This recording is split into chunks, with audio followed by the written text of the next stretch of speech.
this video, I'll be comparing the E55 AMG to the E63 AMG in both the W211 body style. This is one of the most asked questions on my previous videos, whether to buy an E55 or an E63. So in this video I'll try and answer that. I'll start with the styling and interior of the two cars. Obviously the two share a lot of their styling, and the facelift was very minor on the E63.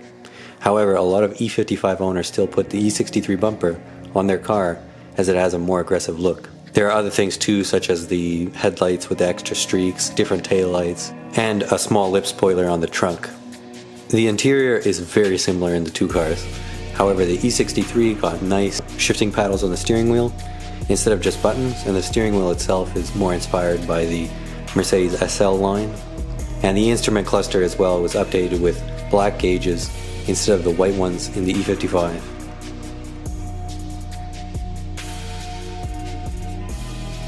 The seats are also different, with smaller thigh bolsters on the E63 compared to the E55. The E63 seats overall are more inspired by the CLS line.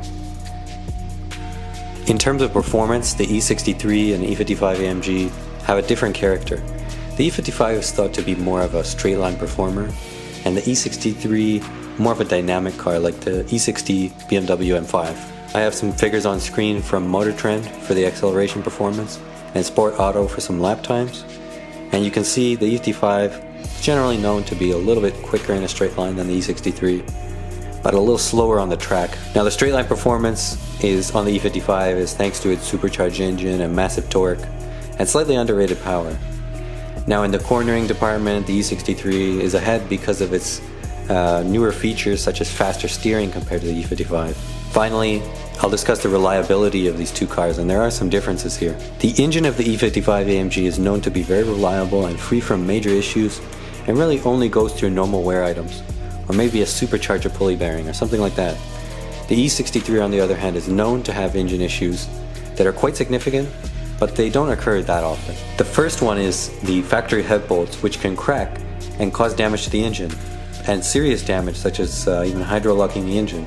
Now you can preventatively fix this, but it can be quite expensive for new head bolts. The engine is also known to have issues of premature wear in the heads due to the iron camshafts wearing on the steel lifters. So keeping clean oil and a correct level is especially essential to the E63 AMG and other M156 cars from this period, because you want to minimize any potential wear in those heads. My thoughts on the engines are that the E55 has a much more old school, simple, single overhead cam engine with no variable anything. It's very basic. The E63 on the other hand, it's a double cam V8. It has variable valve timing, very advanced.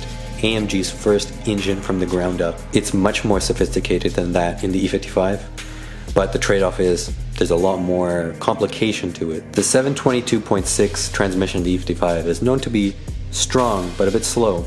A testament to its strength is that it lived on in the S65 until 2013. The newer generation 722.9 in the E63 is a faster and more responsive transmission and fits well with the higher revving but less torque M156 engine. The braking systems of these two cars have some trade-offs.